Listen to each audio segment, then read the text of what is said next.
This is Good Morning Uganda.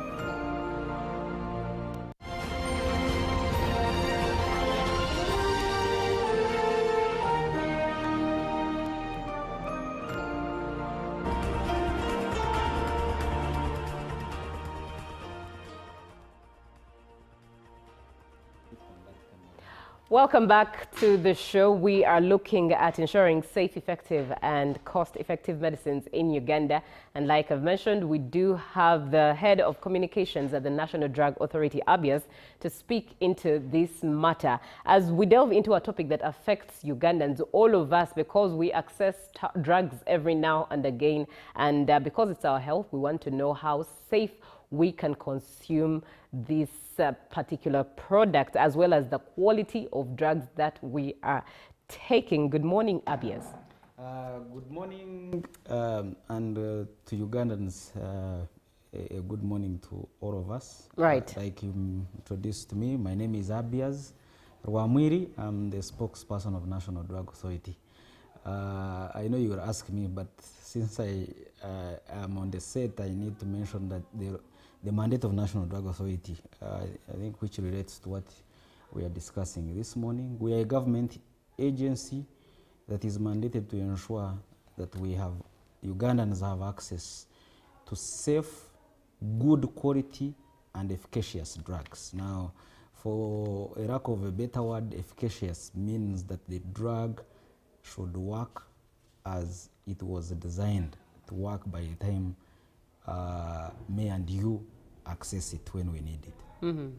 Very interesting there. Now, questions are already coming in for you, but we'll engage those later. The number is 0709-602-592. When you talk about safe, efficacious, and cost-effective drugs, what does this mean practically? What is the practicability of this statement? It's indeed a very wide mandate that we have, and to make sure that on the market, the drugs that are on a regulated market, I need to qualify that, are of good quality, are safe, and work well. And we're talking about both human and animal drugs. National Drug Authority has so many layers, the regulatory steps it takes to ensure that we achieve that. That would require more than 10 shows to go through each step, but I will highlight to you that we regulate both the manufacture and the importation of the drugs that come onto Ugandan market. To do, we put a layer on how we deal with the regulation of the manufacture. Those are drugs that are made in Uganda. As a government, you know, Uganda has been pushing for local manufacture of everything, including medicine. But where we sit at National Drug Authority, we know that medicines or drugs are completely different from other products. You can have a very good chair made out of Uganda, and you know, if it breaks, it is okay. But to have a drug that is going to be consumed by Ugandans when they need it to alleviate, to deal with a particular ailment or condition, it cannot be compromised. The quality cannot be compromised. The safety cannot be compromised because it is made in Uganda. So we put international standards when we are regulating. There are minimum standards that must be met if we are going to allow you to put a foot into manufacture of drugs that are going to be consumed by Ugandans, whether humans or animals. I will tell you why. There is a thin line between a drug and poison. And the difference is actually how it is used and how it is stored. The difference between the paracetamol you take when you have a pain and the poison is just in the dosage. Otherwise, it can turn into poison and kill you. And that's why it is very important that we look beyond just giving a stamp to go and put it in the shelf. We go into what we call the kitchen. We see how the processes of the manufacture of this product until it is actually consumed by a patient or those who need it. And that is the same process we take through anyone who wants to bring in drugs into Uganda from anywhere. We have what we call good manufacturing practice. So before you bring a product onto the market, whether you're going to manufacture it here or wherever it is, be India, China, Europe, America, our inspectors must go and see if your processes will not compromise the quality and the safety of this product. Because we say a good drug is as good as how it has been manufactured.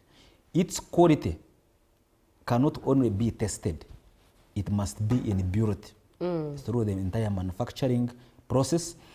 And so we send our inspectors to go wherever the drugs that are allowed onto Ugandan market. We don't care if they have actually been authorized by the same regulator in the country where they're manufactured. We must see, because Ugandans have entrusted us with that mandate. That is just on the manufacturing. Then we look at the importation. If you're going to bring onto the drug onto the market, there are so many layers we look at. How was this drug formulated? We need to look at the dossier, what we call a dossier, how the formulator of this drug, can it be scientifically proven that it will alleviate the condition you claim you are designing it for. And we take that through a scientific processes. Then when you're going to bring the product, we have given you authorization to import. The moment your product gets onto the ports of entry, whether at the airport, whether at Maraba, Busia, wherever you're importing it into the country from, we pick samples and put them into our pharmaceutical quality control laboratory. We have a laboratory that has been qualified by World Health Organization. One of the only 3 laboratories in Africa that has reached maturity level 4. That means that whatever we test at our laboratory, if it passes, it will pass anywhere in the world. Right. If it fails onto our laboratory, it will fail anywhere you take it. And I can tell you that we have had products that have come, we've tested, they have failed, the importers and the manufacturers have contested, they have taken those products to Germany, to US, and they have failed. We've led to closure of some of the big international pharmaceutical companies. That shows you... that tells you the capabilities and the capacities we have as a regulator. When we allow the product now, it has gone through all those processes of importation. Where is it stored?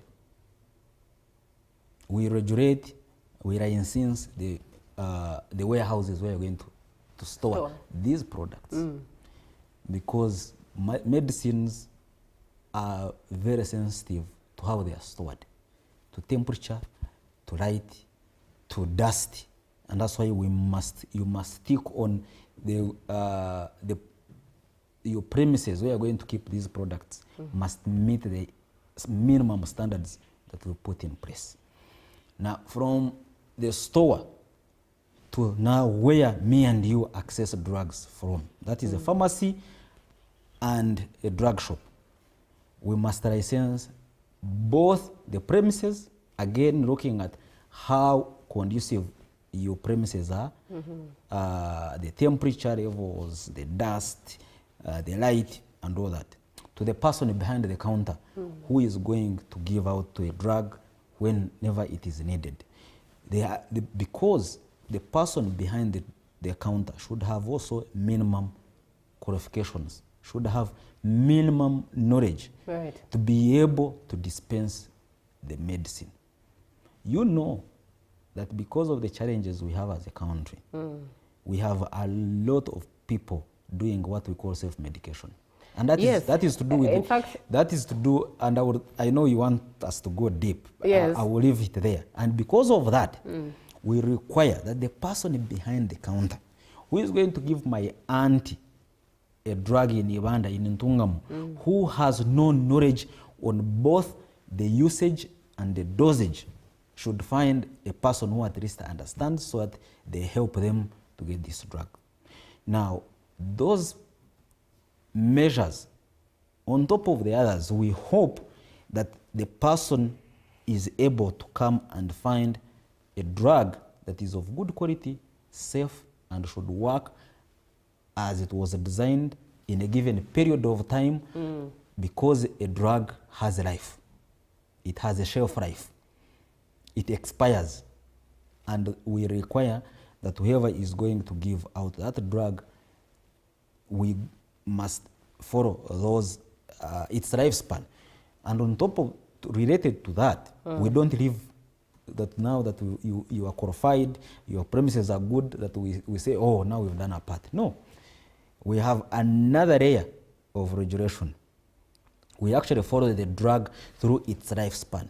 We have what we call post-market authorization surveillance, where our teams follow the product, and we have a budget where our teams go and buy drugs, where me and you buy drugs from.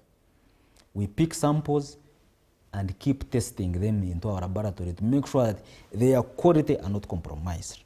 Now, through that surveillance, that's where we make sure that the drugs people are not storing drugs whose shelf life has reached. It's interesting that the storage now is on the consumer's end. Yes. People buy drugs and store them for long, in the sense of, I need a Panadol around me, I need a paracetamol. I will tell you how we try to mitigate that. We don't allow importation of drugs whose expiry date is so near. Actually, you cannot import a drug into Uganda that has just 1 year expiry remaining. So the minimum is going to be 2 years. And we hope that by the time you buy that drug, it still has about 6 months before it expires. And so we are protecting, we are trying, we know that, but also, again, I think that's why me and you are here, to let Ugandans know that you should only buy drugs when you need them. Have emergency, have a paracetamol at home, have a syrup for a child, for a cough syrup for a child in the night in case, but don't keep drugs for 6 months. Because like I mentioned, how you store drugs. Now, as National Drug Authority, we've protected you along the entire supply chain. Then you go and take the drugs and keep them longer, they expire in your home, and then you take them. The moment the drug expires, it can no longer work as it was designed to. But also, it can easily turn into poison. Most of us get drugs and put them on top of the fridge. When you read on the box where that drug is, or in the leaflet, the manufacturer clearly indicates the temperatures under which this product should be kept. Most of them are saying, under room temperature. Room temperature is around 22 to 25 degrees. If you check your fridge, emits a lot of heat. So where you're putting it, you're actually putting it over 35 degrees. So it's very important that even when you've gotten a good drug, even you also keep it right. But before I finish on how we regulate, now, we've sampled the drugs alongside when they are already on the market and tested them. I should qualify that we sample or follow the post-market surveillance, because there are drugs that are high risk. HIV drugs,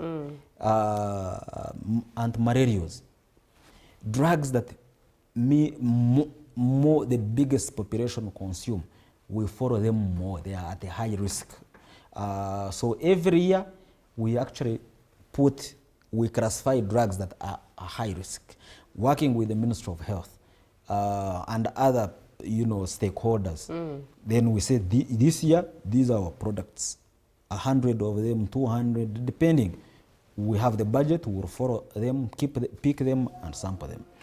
Now, like I mentioned, that our teams in the field sampling, that's when we are able to pick the drugs which are expired, drugs that have been kept poorly and their quality has been compromised, but also our teams now help us to identify the wrong elements, who could be storing unregistered drugs, who could be selling drugs that have been smuggled, who could be having attendants who are not qualified.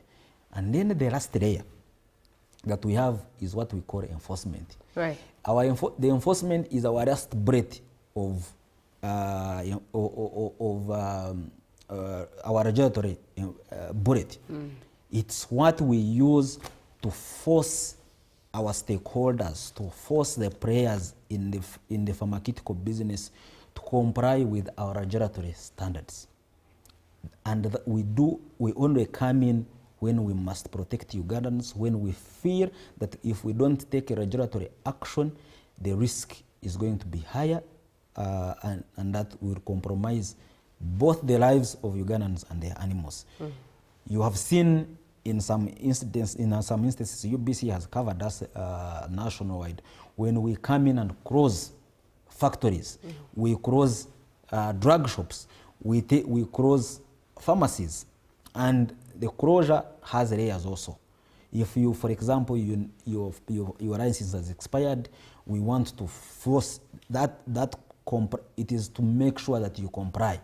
But there is when we must withdraw our license completely, especially when you have grave non-compliance issues. Right. Let me engage a couple of your questions. And this is, hi, thank you, NDA, for teaching. I have a question for you, sir. Can NDA pardon someone with all qualifications because of financial challenges, does not have a practicing license, but still processing it? Currently, I'm working in my own drug shop, and I'm in Mitiana. My name is Musinguzi Alfred. I fought and got my business, but I'm still paying the school tuition so that I get my papers and go to nursing council for my license. That's a good one.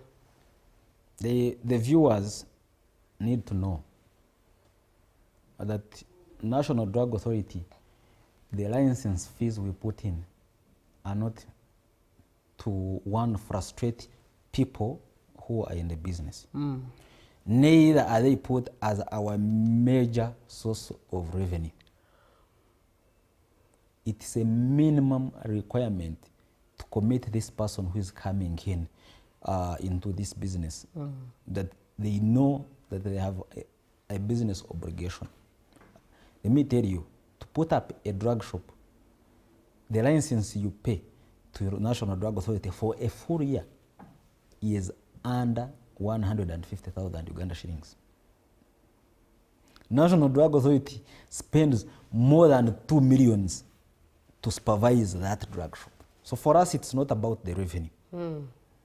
And if you're going to surely put a drug shop and you've done a business plan, if you're not able to pay 150,000 for a license, it means you are in a wrong, either you are at a wrong site or you need to change the business. Because 150,000, and I'm talking about actually those that are in cities and municipalities. If you are out of a municipality, they pay around 110,000, 120, which is a bare minimum. For a pharmacy, it's 3 million annual. We're talking about annual. And when you pay a license of National Drug Authority, you actually, the law does not protect you.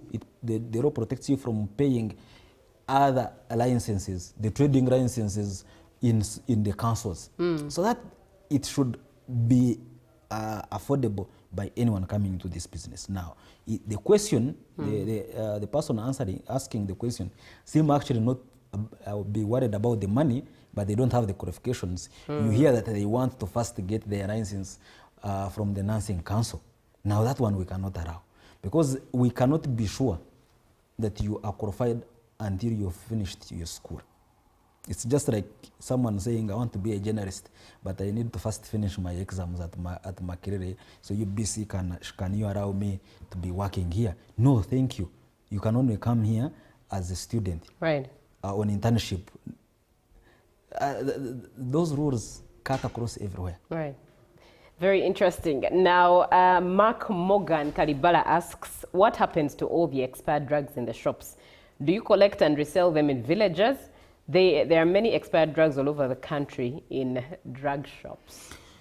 I mentioned that we do surveillance. I should also mention how we work. National Drug Authority has now 10 regional offices across the country. We have tried to reach everywhere in Uganda. Beyond the regional offices, every district, National Drug Authority, through the DHO, works with the district and has been allocated, and we facilitate a person who is called District Drug Inspector. So every district across Uganda, we have a presence. We have mentioned to you that we go through all the drug shops across the country, sampling drugs for testing, and we are able to pick those drugs that have expired. It's not the role of National Drug Authority to pick. We actually commit, when we're going to give you a license, we commit you on how you're going to dispose of expired drugs. We are talking about now the private players, the drug shops and pharmacies where we go and buy drugs. Now, there are two ways. The importer or the supplier of those drugs, they have a condition to go and collect. Or the manufacturer, for example, if the drug we are talking about is made in Uganda by a particular factory, they have a mechanism of how they must be able to collect the expired drugs and bring them to this, and how they dispose them off. There are private players licensed by both National Drug Authority and NEMA, because you can't just dispose of drugs. Even paracetamol in its mpeke, you can't just throw them away. Like I mentioned, they are contaminants to the environment, they are poisonous. They end up into our environment, in water and everything. So there is a control system on how these drugs must be disposed of. So we have licensed private players whom we supervise together with the National Environment Authority to dispose of these drugs.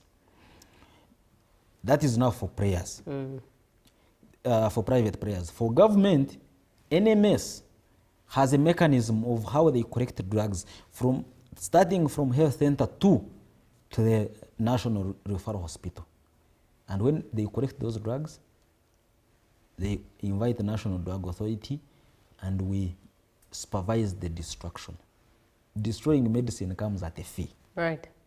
And that's why we must enforce that every player does their part in correcting the expiries that leads to their destruction.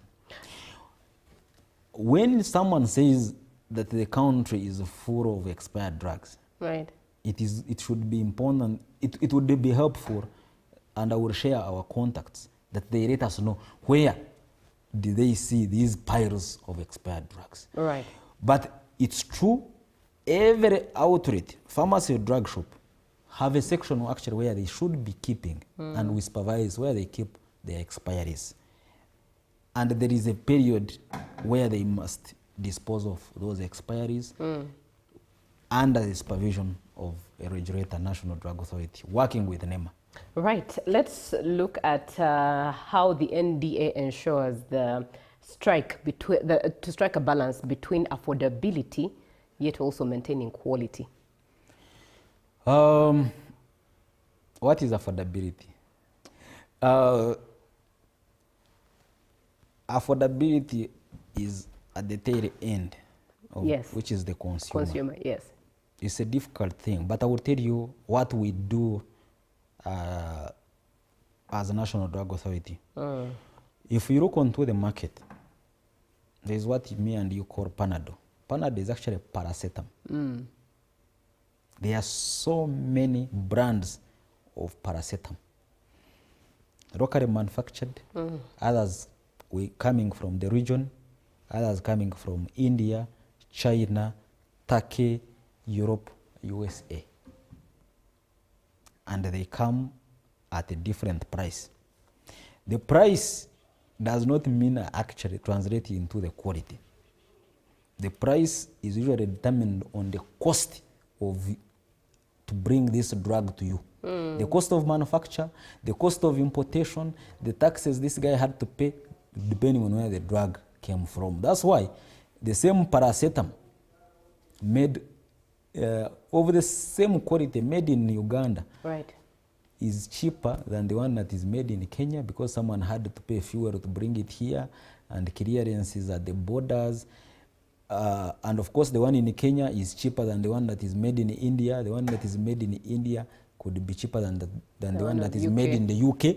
And that does not actually translate into the quality, but the cost of production and bringing it to you. So, but also, so as a National Drug Authority, we are allowing as many brands from different sources that translate to choices so that people can access and buy depending on what they want. I'll give you another example. If you look, there is a same Panadol made in Kenya and another Panadol made in Kenya, but one has caffeine and another one doesn't. The one that has caffeine and the one that doesn't have, they're actually all the same. They do the same thing. But this guy, because he's put in caffeine to kind of relaxes you, relaxing is not part of the treatment. It's a feel-good thing. The key thing was take away the pain. Right.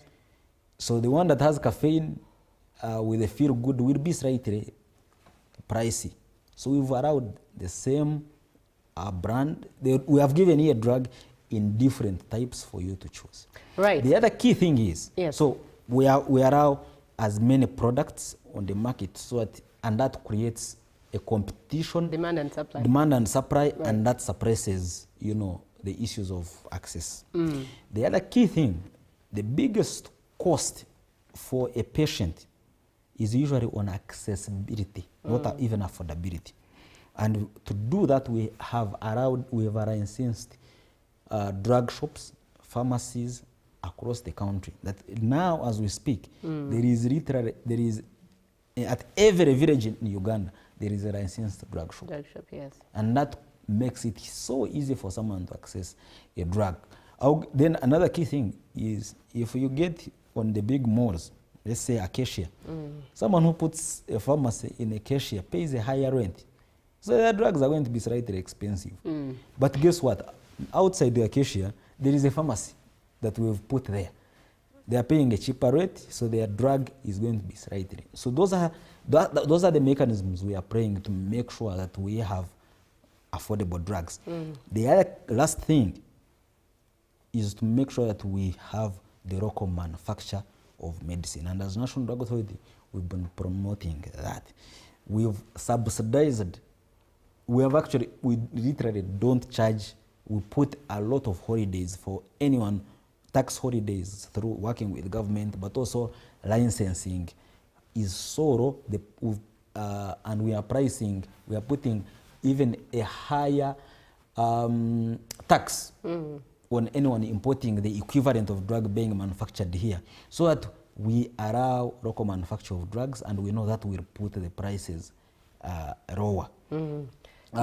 So doing that, we are trying to give Ugandans affordable drugs. But guess what? Yes. It's very important that we stick to our key mandate of accessibility, ensuring the drugs are of good quality and safe, and work well. For now, as Ugandan, as a country, we don't have minimum and maximum prices of books, of phones, so that becomes extremely difficult to report that on the drug. But if the Ministry of Health, that's who are our policy supervisors, if they can push that to Parliament, as National Drug Authority, we are always willing to take on any further responsibility that enhances our mandate, protect Ugandans and make their access to medicine much easier. Now, this conversation is almost coming to the end, but let's take a route and understand, does the NDA mandate also extend to herbal medicines? Yes, we regulate both conventional and the herbal medicine. Conventional, what we call the Western medicine. Herbal medicine that we regulate is that product that has left what we call community setting and is being produced in larger quantities and being advertised. Because such a product, its risk has increased because it is going to reach a bigger population. But if your auntie, is picking, I would use an example of Mururuza, to give to her grandson, National Drug Authority does not regulate that. If you're picking a particular herb to deal with your stomach upset, you don't need National Drug Authority regulation. But if you are crossing into mass production, you're going to put this product on a larger scale, you need a regulator to see two things. I want to make it clear. Ugandans should never be lied to that there is a product, whether herbal or non-herbal, that is risk-free. Every drug has a potential to cause risks to you, and it requires that it should be regulated to look at how it is safe, quality, and if it is going to work well. There is no drug that should be taken and it doesn't have a dosage. Then it becomes a beverage. If someone is giving you a jerrycan, a 20-liter jerrycan, a 5-liter jerrycan of a drug, and saying every morning get a full cup, and that is not a drug. This guy is giving you a beverage, only that it is in green color. So wow, it is important that if someone is going to sell to you what they make a claim that it is going to alleviate a particular condition, as National Drug Authority, we need to look at it. And when we handle herbal medicine in a very in a more relaxed way, for a lack of a better word, we look at two things: the safety and the quality. Those are the products that we are notifying. We will go into the efficacy of this product if we are going to register it. Right. So the products that we notify, and we have notified more than 100, actually now 200 products that are locally made, that are of herbal nature, which now Ugandans can access in pharmacies and drug shops. Now those products we have looked at, how were they formulated? Number two, where are they being formulated from? How are you packaging them? How are you mixing them? And also we put minimum requirements. For example, if you're making a herbal medicine, you're claiming it is 100% natural, you're not adding any additives, how are you preserving it is very important. So we cannot give you a 2-year shelf life. All the herbal products, we give them just 1 year, because we know that within 1 year they should be off shelf. Right. Now you've seen us in running battles with most of the herbal people who advertise herbal, sell them in different ways. It's not that we want to run them out of business. We are saying if your product works as good as you claim, why don't you bring it to us and we test and make sure that it is safe to use? Right. That you're not adding in other chemicals, because we know that more than 70% of Ugandans seek their first medical intervention by using herbal. Yes. So that's a huge percentage of the population that should not be left to, alone to be abused by selfish people. We are not saying all herbalists are doing wrong things, but we know for sure that there are people who are targeting money only, and they will go and concoct things. They will add other things, including conventional medicine, and sell it to you and claim that this is a drug, while they are damaging your organs. Right. And that's why we call upon Ugandans that it is okay for you to choose to use herbal medicine. If it is going, let it be only that product that has been regulated by National Drug Authority. If you go to a specialist handling diabetic patients, they will tell you most of their patients, when they keep away from them for 6 months, they have been diverted by some bad elements in who claim to be having magic bullets that heal. Because for them they say here, we heal this, and by the time the patient comes, their condition has worsened. Right. And we know the temptation is to think that the herbal medicine is actually cheaper. But it can actually make your condition worse, and you'll end up paying much more to reverse it if you don't lose your life. In other words, expensive in the long run. And now we should have Abias another time in studio, because your comments and questions are really many, but time is not on our side. Thank you so much for being on the show. Thank you, Abias, for coming through and educating Ugandans on ensuring safety, effective and cost-effective medicines in Uganda. That brings us to the end of today's Good Morning Uganda edition. Let's do this again tomorrow on a Wednesday. Good morning, Uganda.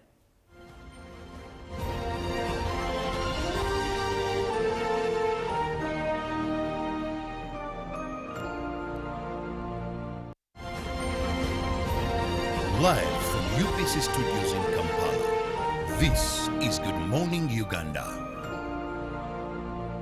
Pick of the day on UBC.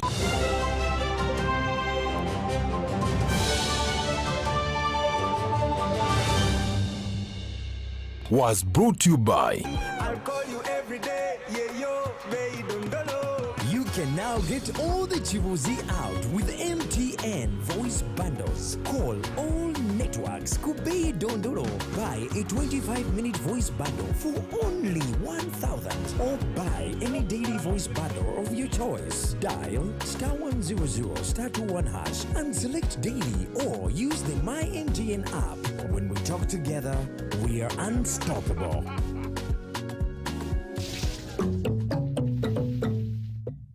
You focus on your wallet.